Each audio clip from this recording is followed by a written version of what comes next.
Hello friends, welcome to the study with Yanish. मेरा नाम है दानिश अंसारी।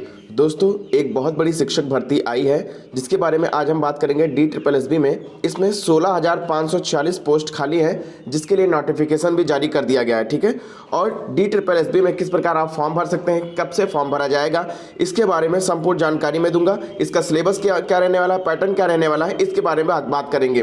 ठीक है, तो आज DSSB 2023 के बारे में 16,546 से ज़्यादा पोस्टें हैं, इसके बारे में आज हम बात करने वाले हैं कि इसमें क्या क्या क्राइटेरिया रहने वाला है। देखिए, प्राइमरी की अगर बात करें तो इसमें लगभग आपको 1,079 पोस्ट देखने को मिलते हैं। वहीं अगर बात करेंगे TGT की तो वहाँ पे 10,956 आपको पोस्ट देखने को मिलते हैं। सबसे ज़्यादा आपका TGT में है, लेकिन प्राइमरी का आपका 1100 प्लस आपका यहाँ पे पोस्ट देखने को मिलेगा। ठीक है, तो चलिए बात कर लेते हैं कि जो DSSB 2023 है, KVS के बाद एक और बड़ी ये वैकेंसी आई है। इसके वैकेंसी के बारे में, सिलेबस के बारे में, एग्जाम पैटर्न और एज लिमिट और एलिजिबिलिटी के बारे में बात कर लेते हैं। ठीक है, तो देखिए इसकी वैकेंसी कब आएगी, तो इसकी वैकेंसी मार्च में ही नोटिफिकेशन आने वाला है। ये लगभग 1 हफ्ते या 10 दिन के अंदर अंदर ये आपका इसका जो नोटिफिकेशन है देखने को मिल सकता है। पोस्ट कितने रहने वाले हैं, तो सिर्फ पोस्ट अगर PRT की बात करें तो PRT में आपका पोस्ट 1100 से ज़्यादा पोस्ट रहने वाले हैं।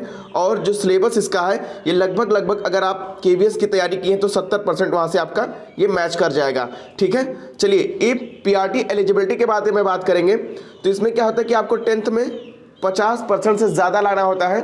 अगर आपका 50% से कम है तो इसमें आप फॉर्म नहीं भर सकते हैं। ठीक है, तो अगर आपको DSSB का फॉर्म फिल करना है, यानी उसमें नौकरी लेनी है, उसका एग्जाम देना चाहते हैं, तो आपका सबसे पहला क्राइटेरिया यही कि आपका इंटर में 50% से ज़्यादा होना चाहिए। उसके बाद आप DLED या BTC या B.Ed या BLED कुछ करे हैं इसमें से होना चाहिए। और उसके साथ साथ अगर आप PRT के लिए फॉर्म भर रहे हैं तो सीटेट पेपर 1 आपका यहाँ पे पास होना बहुत ज़्यादा ज़रूरी है।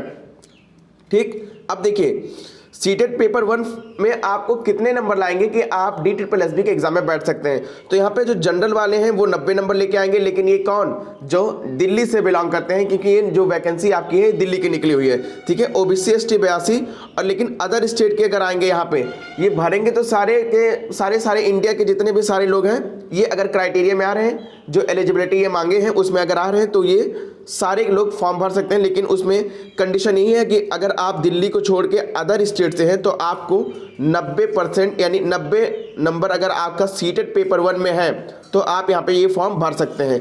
ठीक है, चलिए आगे बढ़ते हैं। एज के बारे में बात करेंगे तो एज के लिए यहाँ पे 30 साल आपको चाहिए जनरल के लिए। OBC के लिए आपको 3 साल का रिलैक्सेशन मिलता है, 33 साल चाहिए। SC ST के लिए आपको 35 साल की अगर आपकी उम्र है तो एज एलिजिबिलिटी आपकी ये है। ठीक है, चलिए आगे बढ़ते हैं। अब एग्जाम पैटर्न की बात करेंगे कि DSSB के एग्जाम पैटर्न में क्या क्या होने वाला है। तो इसमें 2 पेपर होता है, पेपर A पेपर B। यानी पेपर A को हम पेपर फर्स्ट यहाँ पे अगर माने तो आपको यहाँ पे maths, English, Hindi, reasoning, GK GS ये आपको 5 सब्जेक्ट पेपर फर्स्ट में देखने को मिलेंगे जो कि होंगे 100 नंबर के, यानी हर एक सब्जेक्ट आपका 20-20 नंबर का होने वाला है।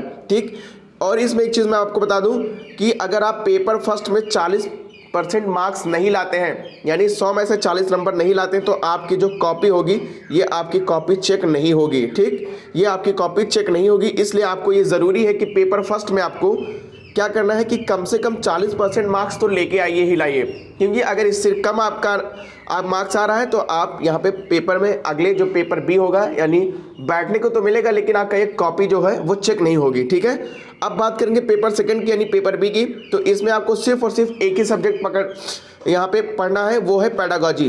पेडागॉजी के यहाँ पे 100 क्वेश्चन आएंगे और ये 100 क्वेश्चन लगभग एक नंबर के रहेंगे।